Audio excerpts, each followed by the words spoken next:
Hello dear student, हम continue कर रहे हैं क्लास 9th साइंस केमिस्ट्री में। Chapter 2 is matter around the sphere. Previous videos में जो था हमने सब्सटेंसेस के बारे में देखा था, देन हम मिक्सचर के बारे में आए थे, होमोजीनस हेट्रोजीनस मिक्सचर देखे थे, फिर हम सॉल्यूशन में हमने जो था सैचुरेटेड एंड अनसैचुरेटेड सॉल्यूशन देखे थे, फिर हम सॉल्यूशन में कॉन्सेंट्रेशन एंड प्रॉपर्टीज़ की बात कर रहे थे और हमने जो है डिफरेंट तरह के सॉल्यूशन के कॉन्सेंट्रेशन निकालना देखा था। अगर आपने हमारे ये प्रीवियस वीडियोस नहीं देखे हैं तो आप हमारे चैनल ब्रजेश बागड़ी पे जाके ये वीडियोस देख सकते हैं। आपको हमारे वीडियोस पसंद आ रहे हैं तो हमारे चैनल को लाइक, सब्सक्राइब एवं वीडियो को शेयर करें। साथ ही साथ बेल आइकॉन प्रेस करें ताकि आपको लेटेस्ट वीडियो की अपडेट जो है वो मिलती रहे।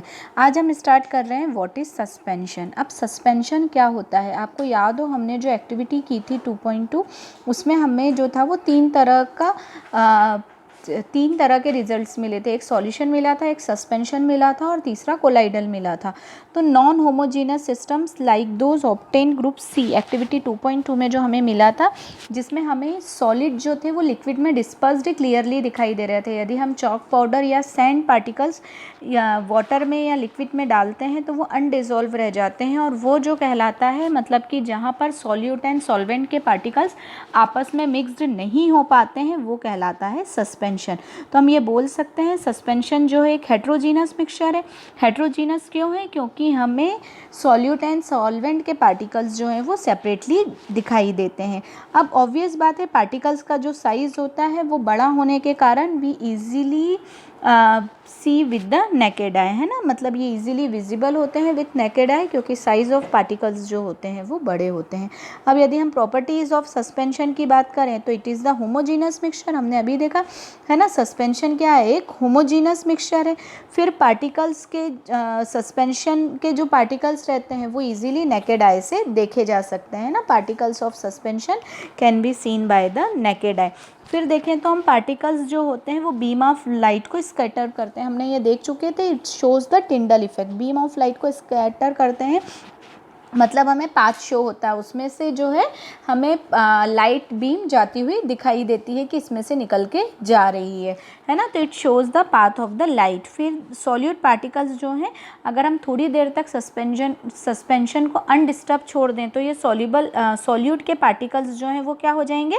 सेटल डाउन हो जाएंगे, ठीक है, मतलब कि ये आप बॉटम में बैठ जाते हैं और फिर हम उन्हें सिंपल जो फिल्ट्रेशन मेथड होती है उससे हम सेपरेट कर सकते हैं।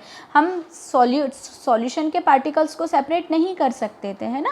We can not separate solution particles by the simple filtration method because it is the homogeneous solution, but हम सस्पेंशन के पार्टिकल्स को सिंपल फिल्ट्रेशन की मेथड से सेपरेट कर सकते हैं, ठीक है।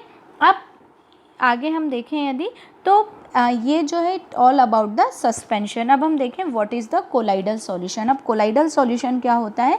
तो इसी 2.2 एक्टिविटी में हमने देखा था कि ग्रुप जो डी था उसने क्या करा था, इंक सॉल्यूशन या फिर जो था मिल्क सॉल्यूशन बनाया था और वो जो है वो क्या है? कोलाइडल पार्टिकल्स है। तो कोलाइडल पार्टिकल्स को हम ये समझ सकते हैं it is the stage between the solution and suspension. Solution and suspension के बीच की जो स्टेज होती है वो कोलाइडल होती है। मतलब यहाँ पर इसमें कुछ कैरेक्टर सॉल्यूशन के होते हैं और कुछ कैरेक्टर सस्पेंशन के होते हैं। तो इसके पार्टिकल्स भी क्या होते हैं? यूनिफॉर्मली स्प्रेड होते हैं थ्रू आउट द सॉल्यूशन। अब यहाँ पर इनका साइज़ जो है वो सस्पेंशन से तो छोटा होता है बट सॉल्यूशन से बड़ा होता है और ये जो है ये भी एक होमोजीनस मिक्सचर होता है, ठीक है ना। ये भी क्या है? होमोजीनस मिक्सचर ऐसा दिखाई देता है बट एक्चुअली कोलाइडल जो है वो हेट्रोजीनस मिक्सचर है ना। हमें दिखाई देता है ये होमोजीनस क्योंकि हम सेपरेट नहीं कर सकते, तो हमें ये जो दिखता है वो होमोजीनस मिक्सचर दिखता है बट ये जो एक्चुअली होता है वो हेट्रोजीनस मिक्सचर होता है, ठीक है। फॉर एग्जाम्पल में इसमें क्या आ जाएगा? मिल्क है, मिल्क को यदि हम वाटर में मिला दें तो वो जो बनता है वो कोलाइडल पार्टिकल्स बनता है। फिर because of the small size colloidal particles को हम नेकेड आई से नहीं देख सकते हैं, बट यहाँ पर जो है ये लाइट को स्कैटर करता है, बीम ऑफ लाइट को ये भी स्कैटर करता है और ये जो स्कैटरिंग ऑफ लाइट होती है वो क्या कहलाता है? Tyndall effect. टिंडल नामक साइंटिस्ट ने इसे डिस्कवर किया था, इसीलिए इसे बोला जाता है टिंडल इफेक्ट, है ना। स्कैटर बीम ऑफ लाइट को स्कैटर करना। इसको और अच्छे से समझना हो तो ये देखिए, ये फिगर में बता रहे हैं कि एक दो हमने ग्लास लिए हुए हैं, एक में हमने सॉल्यूशन रखा है, दूसरे में सस्पेंशन रखा हुआ है, ठीक है, या वाटर एंड मिल्क का मिक्सचर रखा हुआ है। जब हम इस पर टार्च से लाइट मार रहे हैं तो इसके अंदर हमको किसी भी तरह का पाथ दिखाई नहीं दे रहा है लाइट का, बट यहाँ देखिए ईजिली विजिबल है कि कहाँ से निकल के लाइट जा रही है, तो we easily identify the path of the light. और ये जो कहलाता है, ये क्या कहलाता है, स्कैटरिंग ऑफ लाइट। अब आपने ये जो है ये टिंडल इफेक्ट को देखा होगा, अगर रूम में छोटा सा कहीं एक मान लीजिए डार्क रूम में छोटा सा कहीं होल है, तो वहाँ से जो लाइट आती दिखाई देती है, पाथ आता दिखाया देता है, और उसमें डस्ट एंड स्मोक के पार्टिकल्स जो दिखते हैं वो जो कहलाता है वो टिंडल इफेक्ट कहलाता है।